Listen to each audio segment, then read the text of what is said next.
Bonjour. Bonjour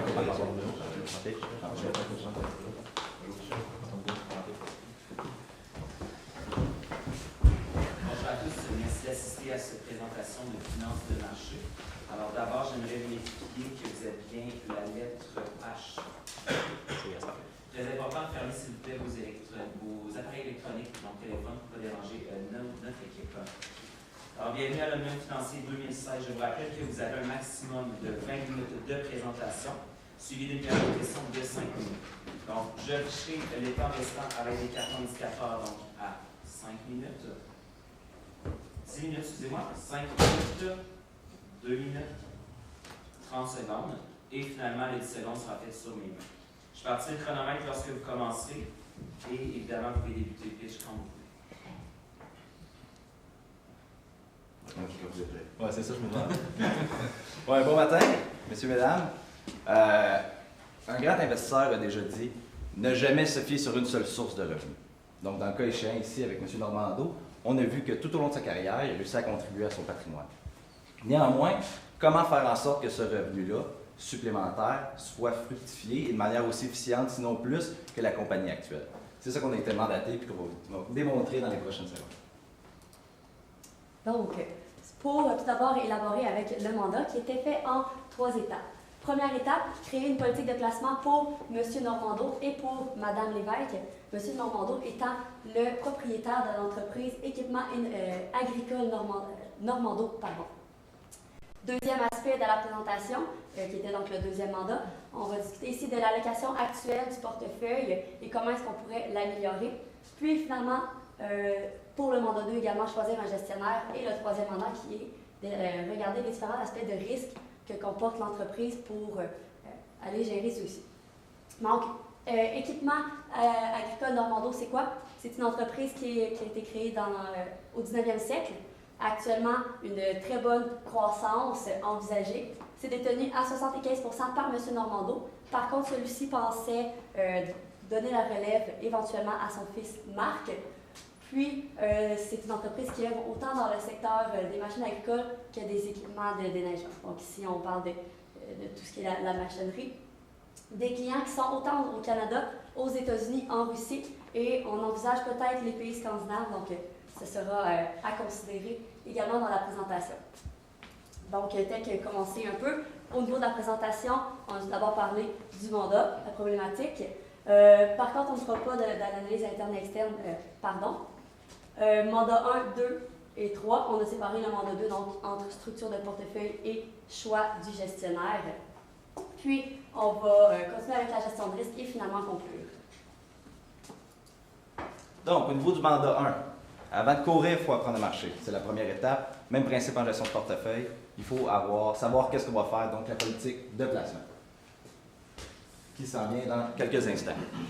Donc, la politique de placement, il y avait plusieurs contraintes par rapport à nos clients. Premièrement, il fallait en établir 2. On avait M. Normando ainsi que Mme Lévesque. Donc, au niveau des contraintes qu'on pouvait envisager, les besoins de liquidité, savoir si éventuellement il y avait des horizons à moyen, court terme, long terme, c'était tout le temps des facteurs à considérer. Des traitements fiscaux aussi qui pouvaient se voir dépendamment des activités qu'ils voulaient faire avec l'argent qu'ils avaient économisé. Puis, dans le fond, tu donnais un topo, les deux envisagent où sont à la retraite pour madame, monsieur envisage. Néanmoins, il y a encore les parts de son entreprise qui lui permettent d'avoir un certain revenu. De même que madame, qui a été enseignante durant 12 ans à Cégep, va, selon ce que nous croyons, recevoir quand même un certain, les cotisations, peu importe, des régimes de retraite qu'elle va avoir. Donc, elle va avoir un certain revenu avec ça. Néanmoins, comme qui a été mentionné, on va aller chercher du potentiel avec nos revenus. Donc, le projet de retraite de Mme Lévesque, pour être un peu plus précis, elle a l'intention de redonner à la société en créant un projet au niveau de l'apprentissage des enfants. Donc, au niveau des politiques de placement, sans plus attendre, on va commencer avec M. Normando. L'objectif de rendement, étant donné que les marchés américains sont de 7 5 au Canada, on s'est dit qu'avec son profil, nous, on allait plus pour un 6 de rendement. Il y a une très grande aversion pour le risque. On l'a vu aussi au niveau de son entreprise, de la manière qu'il gère, ainsi de suite. Les besoins de liquidité sont minimes. Pourquoi? On a considéré que lui, il allait encore avoir un certain rendement via l'entreprise avec ses actions qu'il va vendre à son fils. Puis par la suite, il va avoir les revenus d'entreprise avec 40 des parts de celle-ci. Étant donné qu'il y a une aversion au risque, on a décidé de prendre quand même des classes d'investissement triple B, les investment grade qu'on appelle dans le fond, au niveau de ses obligations, et ainsi de suite. Un autre aspect qu'on a voulu incorporer, c'est les placements ESG, qu'on considère importants. Donc, les choix de gestionnaire vont se faire via les fonds ESG. Au niveau de Mme Lévesque, un peu dans la même optique, un 6 un risque un peu plus modéré, mais vraiment pas les mêmes objectifs. L'objectif de monsieur était vraiment d'avoir un revenu de dividende pour pouvoir fonctionner via l'argent qu'il va recevoir de ses placements. Tandis que madame, elle, a des besoins plus spécifiques, soit des sorties d'argent de 250 000. On ne l'a pris pas en considération pour les revenus qu'elle pourrait toucher, par exemple, du gouvernement qui était de 100 000. On va vraiment y aller pour un 250 000 via nos calculs. L'horizon beaucoup plus court terme parce que le 150 000 qu'elle doit sortir de ses poches est annuel.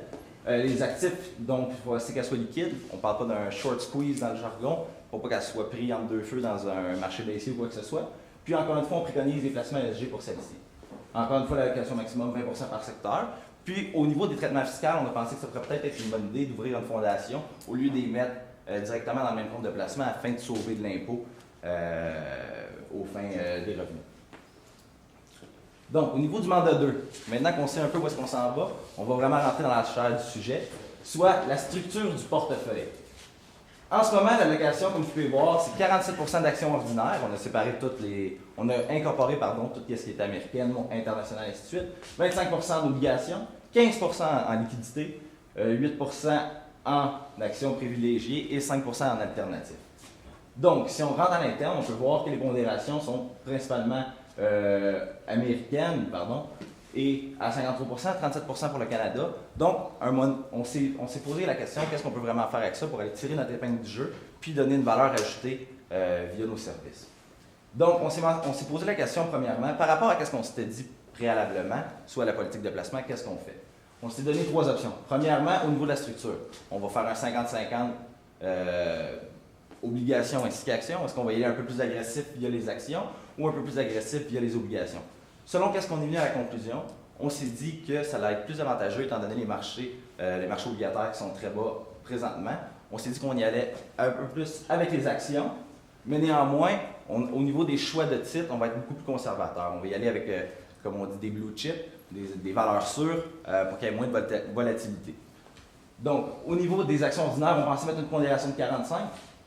Les obligations, autant fédérales que provinciales, nous, étant donné que les besoins de liquidité sont moindres, on préconiserait vraiment les provinciales pour aller chercher la prime de liquidité qui vient avec. Par la suite, on diminuerait notre liquidité immédiate à 2%, soit les bons du trésor qu'on investirait, afin qu'il arrive n'importe quoi, s'il arrive des pépins, quoi que ce soit. 8% en placement alternatif, on augmente pour aller chercher, dans le fond, une certaine diversification, que ce soit dans permettez-moi l'anglicisme, un REIT ou quoi que ce soit. Puis par la suite, on a les actions privilégiées qui vont nous donner un revenu fixe, mais dans le fond, qui vont nous donner un revenu courant, puis ils vont avoir une plus grande volatilité. Au niveau des actions, comme on l'a mentionné, ça va être passablement la même chose, 56% américaine, 33% en canadienne, 11% en international, marché émergent n'étant pas dans nos choix. Puis, comme on a mentionné, on va vraiment aller au niveau des investissements qui vont tous être triple B minimum pour les corporatives. On évoque un 63% de notre allocation ainsi qu'un 37% majoritairement en provincial au lieu d'un fédéral. Merci Jean-Philippe. Donc, pour continuer avec le mandat 2, dans un deuxième temps, on nous avait demandé de vérifier au niveau de l'allocation actuelle du portefeuille dans les actions canadiennes, plus spécifiquement dans les secteurs canadiens. Donc, initialement, on avait remarqué que l'indice de référence qui était utilisé, que le SP-TSX 60, un indice qui a certains secteurs qui sont déjà relativement surpondérés. Et puis, on a réalisé qu'il y a certains secteurs qui étaient déjà très, très élevés au niveau de la pondération, qui étaient encore plus surpondérés, comme par exemple la finance qui est à 39,8%. Dans le portefeuille actuel, on montait ça à 45%. Donc, on trouvait qu'au niveau des pondérations actuelles, la majorité des pondérations étaient relativement similaires à ce qu'on avait en tête. Par contre, on trouvait que le secteur financier était un petit peu surpondéré par rapport à nos attentes. Donc, ce qu'on a proposé, en fait, c'est qu'au niveau des services financiers qui étaient surpondérés, on va réallouer une portion du capital dans la consommation de base, les soins de santé, technologie d'information. Parce qu'on voit que c'est les 3 secteurs qui, dans son portefeuille actuel, au niveau action canadienne, sont légèrement sous-pondérés. Pourquoi on le voit de cette façon-là? Eh bien, au niveau de la consommation de base, on y va un petit peu plus défensif. L'économie canadienne, comme on le sait, est un petit peu au ralenti. Le pétrole nous a beaucoup fait mal, le dollar est descendu. Donc, on va essayer d'aller chercher un petit peu le défensif de ce côté-là.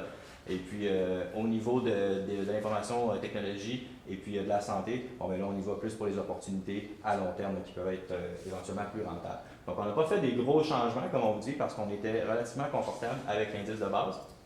Donc, ce qu'on a fait, c'est qu'on a été, comme je vous dis, diminuer les services financiers et puis on a transféré dans les technologies d'information à 1%, les soins de santé à 1% et la consommation de base à 2%. Donc, on a suppondéré 4% des soins financiers qu'on a redistribués de cette façon-là à l'intérieur du portefeuille pour les actions canadiennes.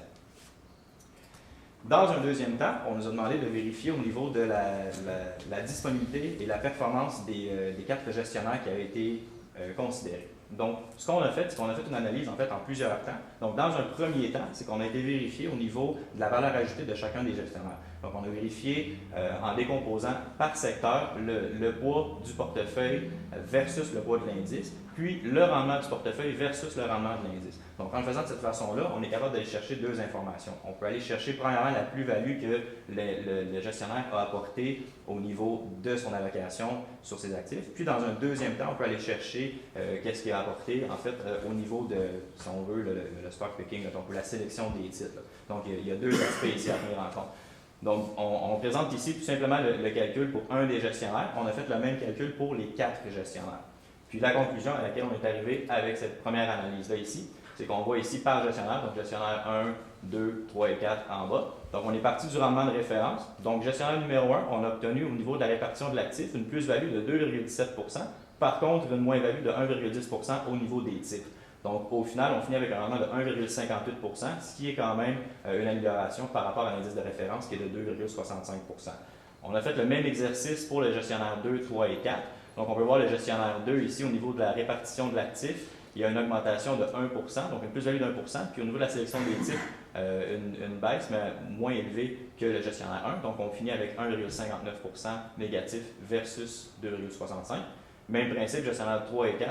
On a une répartition de l'actif qui était positive pour le 3 de 0,91 et sélection de titre 0,29, donc un rendement de moins 1,45, ce qui, selon cette analyse-ci, semble être le choix sur lequel on devrait s'arrêter. Puis gestionnaire numéro 4, là, ici, à moins 1,70. Donc ça, c'est l'analyse qu'on a faite dans un premier temps au niveau de la plus-value de chaque gestionnaire. Par contre, on a été un petit peu plus loin. On a poussé notre analyse au niveau du rendement ajusté au risque. Donc, ce qu'on a fait, c'est qu'on est parti avec le tableau qui nous était fourni au niveau des gestionnaires. Donc, on avait les rendements annualisés de 3 ans des gestionnaires en haut, avec les bêtas de chacun des gestionnaires et la volatilité. Donc, à partir de là, nous, il y a 2 informations qui nous intéressaient beaucoup dans ce tableau-là. Donc, c'était le rapport risque-rendement, puis c'était aussi également comme il m'a appelé, le tracking error. Donc, le tracking error qui est inscrit ici dans le tableau, parce que si on a de la difficulté à reproduire notre indice de référence, à quoi bon tracker un indice de référence? Donc, c'est important de réussir à reproduire de façon régulière ces résultats dans un premier temps. Puis, dans un deuxième temps, c'est d'aller chercher des résultats ajustés au risque. Donc, comme vous pouvez voir, le calcul qu'on a fait, il est au bas du tableau. Donc, coefficient de variation dans un premier temps, ratio de Sharpe dans un deuxième temps. Donc, au niveau des 4 gestionnaires, si on regarde autant au niveau du coefficient de variation que du ratio de Sharpe, on peut voir que dans les 2 cas, le gestionnaire numéro 2 est le gestionnaire qui, selon nous, serait celui à prôner. Pourquoi? Parce qu'il a été chercher un rendement qui n'était pas nécessairement le plus élevé, mais avec une volatilité qui était relativement plus basse que les autres gestionnaires. Donc, on peut voir là, ici au niveau du bêta 0,9 pour un rendement de 12 % dans un premier temps. Puis dans un deuxième temps, bon, évidemment, on a considéré la durée au niveau du bilan et l'âge de la compagnie. Quand on regarde, par exemple, le gestionnaire numéro 4, 12 ans versus 21 ans pour le 2, tout nous pointait vers un gestionnaire qui était ancré depuis plus longtemps dans le domaine, qui semblait faire une meilleure gestion de son risque et puis qui venait nous donner une plus-value qui était plus intéressante à ce niveau-là. Donc, je poursuis avec le mandat 3. Le mandat 3, ici, on parlait vraiment, comme je mentionnais plus tard, de la gestion des risques. Qu'est-ce qu'on parlait plus spécifiquement? C'était le fer. Donc, on a peur en ce moment que le prix du fer augmente trop. Le prix actuel est de 45. Donc, qu'est-ce qu'on peut faire par rapport à ça? Lorsqu'on parle de gestion de risque, souvent, on va faire allusion aux produits dérivés. Donc, juste pour faire un très bref résumé sur les 3 choix avec les avantages et les inconvénients. Tout d'abord, à gauche, ici, on a les options d'achat. Donc, on va appeler ça les calls. L'avantage, c'est vraiment ici qu'on a le droit et non l'obligation d'exercer. Donc, tant et aussi longtemps que le prix ne dépassera pas notre prix d'exercice, on ne va pas exercer. Le désavantage, par exemple, c'est plus coûteux. Donc, chaque contrat ici va être accompagné d'une certaine prime à payer. Deuxièmement, on a les contrats à terme. Contrat à terme, c'est l'opposé. On a l'obligation, donc peu importe le prix qui a été négocié, c'est à ce prix-là qu'on va devoir payer une fois rendu à l'échéance. Par contre, l'avantage, c'est qu'il n'y a aucun coût. Dans ce cas-ci, ce n'est pas applicable. Par contre, on a quand même inclus les swaps. Je vais vous expliquer plus tard pourquoi. L'avantage des swaps, vraiment peu coûteux, il n'y a aucun échange notionnel. Par contre, il y a des désavantages, c'est que c'est pour des transactions qui vont être souvent plus récurrentes. C'est pour ça que dans notre cas, ça ne sera pas applicable. Si on poursuit, donc pour ce qui était du fer, le prix actuel de 45 $, selon les anticipations du marché actuellement, on pense que le prix va soit être entre 55 et 60 $, soit bien loin de ces bombes. Donc, on parle d'un prix qui serait très inférieur, d'un prix qui serait très supérieur. Ce sera à déterminer. Ce que nous avons considéré, c'est que le marché des fers va souvent être influencé par le marché chinois. En ce moment, le marché chinois, marché qui est très, très baissier. C'est pourquoi que selon nos connaissances et selon ce que nous pensons, on ne croit pas vraiment que le prix du fer va monter au-delà de 60 $. On pense qu'il y a plutôt possibilité de baisser. Si on regarde les différents choix qu'on avait soit les contrats à terme qui se transigeaient au coût de 60 $, soit des cases au coût de 50, 55, 60 et 65. On a les prix pour chacun, donc pour 50, 7 $, 3 $ pour le 55, 1,50 $ pour le 60 et 50 sous pour le 65. Ici, on désire aller chercher une centaine de contrats pour aller se couvrir sur notre 10 000 tonnes qu'on a besoin. Donc, simplement multiplier chacun des prix par ce nombre de contrats pour avoir le prix final. Comme on a mentionné, personnellement, selon notre équipe, on ne croit pas vraiment que les prix vont augmenter énormément. C'est pourquoi on a décidé d'aller avec une option d'achat à 60 $ au coût de 1,50 $. Pourquoi? Parce qu'on pense, comme j'ai mentionné, on pense que les marchés vont baisser. 60 $, ça nous fait quand même une barrière. On est sûr, si jamais on s'est trompé, si jamais le prix monte au-dessus, le maximum qu'on va payer, ça va être 60 $ et ça va seulement nous coûter un total de 150 $, étant donné qu'on a 100 contrats au coût de 1,50 $. Si au contraire on a raison et que le prix ne se rend pas aussi haut, eh bien ça va seulement nous coûter 150 $, tandis que si on avait un contrat à 60 $, eh bien là, si par exemple le prix était à 50 $, on aurait perdu automatiquement un 10 $ par contrat. Parfait. Donc, pour rajouter également, pourquoi est-ce que j'ai mentionné les swaps tout à l'heure? C'est qu'on a réalisé que oui, vous avez été regarder les risques de fer, ce qui est vraiment excellent. Par contre, dans l'entreprise, on a réalisé qu'il y a plusieurs risques actuellement. Un des risques importants, c'est le risque de change. Ça a été mentionné également dans notre mandat que le taux de change avec les États-Unis avait été très néfaste pour l'entreprise. Donc, tout d'abord, risque de change aux États-Unis. Il y a également la Russie, l'Europe, et on envisageait aussi les pays scandinaves. Donc, qu'est-ce qu'on peut faire avec ça? C'est là que les swaps peuvent devenir intéressants. Tout dépendamment, comment est-ce que vous transigez? Est-ce qu'il y a déjà des comptes dans chacun des pays? L'information n'était pas fournie. Si il y a déjà des comptes dans les autres pays, c'est excellent. Si vous avez la liquidité pour ouvrir des comptes dans les différents pays mentionnés, ce serait également excellent. Ça permettrait de se couvrir. Sinon, si vous préférez continuer de transiger en dollars canadiens, eh bien, il y aurait le swap qui serait utile. Ainsi, on pourrait aller couvrir notre taux de change en fixant un montant de taux de change d'avance. Les autres risques qu'on avait décelés, et ça va vraiment avoir une analyse un peu plus poussée qu'on préfère dans un prochain mandat, l'analyse de crédit, le risque de crédit et le risque de marché, étant donné qu'on a des placements quand même importants aussi au sein de l'entreprise. Donc, pour conclure, je vais laisser Jean-Philippe. Ça va être moi pour conclure, en fait. Merci, Joanie.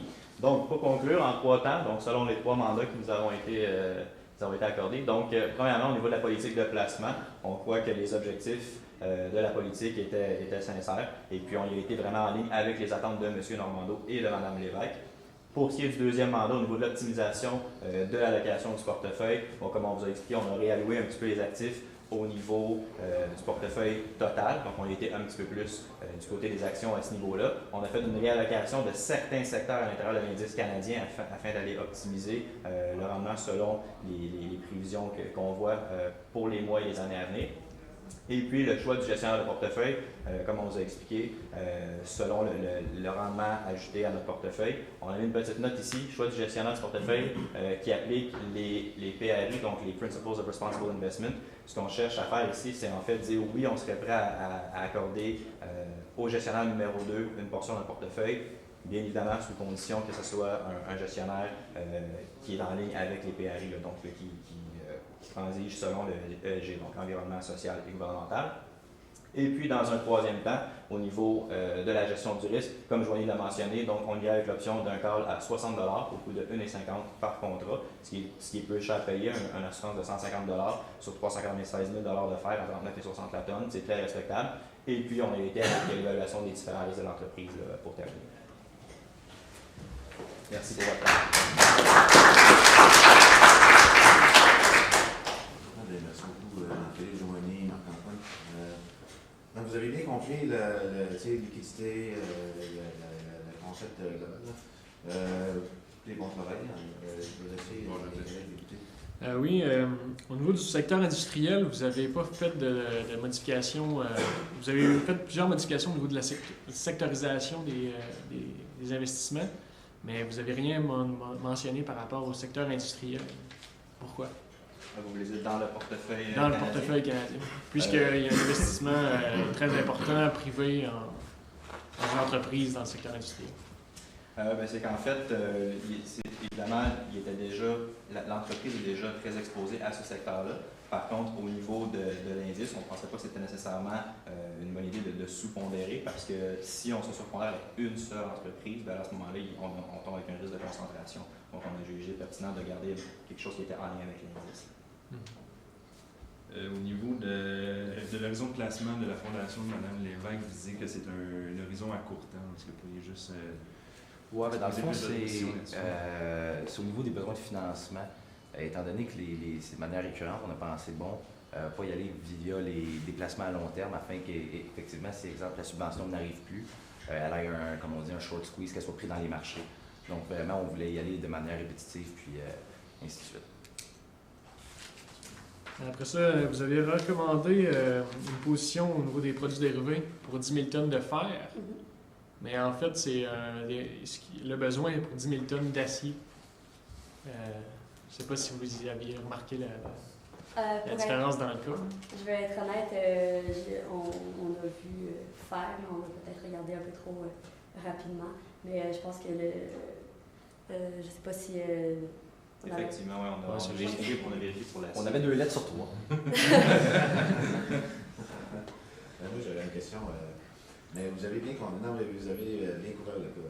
Sérieux, c'est bien parlé. Je voulais juste une question. Là, M. Normando, son revenu principal, caisse, et comment c'est relié au portefeuille de placement, puis à quoi sert le portefeuille de placement, compte tenu du fait que, compte tenu de la source de revenus de M. Normando à la retraite? Dans le fond, c'est ça, c'est que son entreprise est encore en activité, donc il va avoir des rendements générés de ça. Comme il a mentionné, c'est qu'il allait avoir surtout, il allait vendre des parts à son fils, donc avoir certains montants plus importants que les simples flux monétaires qui vont rentrer. Donc il va toujours avoir ça. L'objectif vraiment du portefeuille de la gestion de patrimoine, c'est vraiment le long terme, c'est pour dans le fond, c'est la succession, comme on dit, dans le fond, pour les petits-enfants, et ainsi de suite. Fait que c'est vraiment au niveau du long terme qu'il veut jouer avec ça. Puis en ce moment, comme il a mentionné, avec les dividendes qu'il veut avoir pour payer, et ainsi de suite, nous, on considérait que le revenu de son entreprise devait l'aider aussi via ses dépenses courantes. J'ai vu que vous aviez surpondéré les obligations corporatives, sachant que les obligations provinciales comme Québec donnent déjà un bon spread, puis c'est quelqu'un qui a une aversion au risque assez élevée. Est-ce que vous pensez que c'est justifié de mettre quand même beaucoup d'obligations corporatives dans le portefeuille? Au niveau de la surpondération, je ne me souviens plus exactement la pondération économique. Évidemment, au niveau gouvernemental, on y allait plus avec le provincial qu'avec le fédéral pour aller chercher le spread à ce niveau-là. Par contre, la raison pour laquelle on a surpondéré au niveau corporatif, c'est que dans le cas, c'était mentionné que le spread allait être porté à diminuer. Donc, pour un petit peu contrebalancer ça. On ne voulait pas qu'il y ait trop d'effritement au niveau des revenus. Donc, c'est pour ça qu'on a surpondéré légèrement. On comprend que M. Normando a une aversion au risque, effectivement, mais la surpondération qu'on en a faite, c'était pas un pourcentage qu'on trouvait qui était dangereux à ce niveau-là. Juste une question philosophique. Maintenant, quand je gère les risques de l'entreprise, en tant que M. Normando, c'est quoi mon but là-dedans? C'est De gérer les risques? quand j'achète des contrats des produits dérivés, mais on va sur. Oui. Dans le cas de l'acier ou dans le. Dans le cas de je suis M. Normando, je suis à la retraite. Oui. Pourquoi je m'inquiète du prix du fer?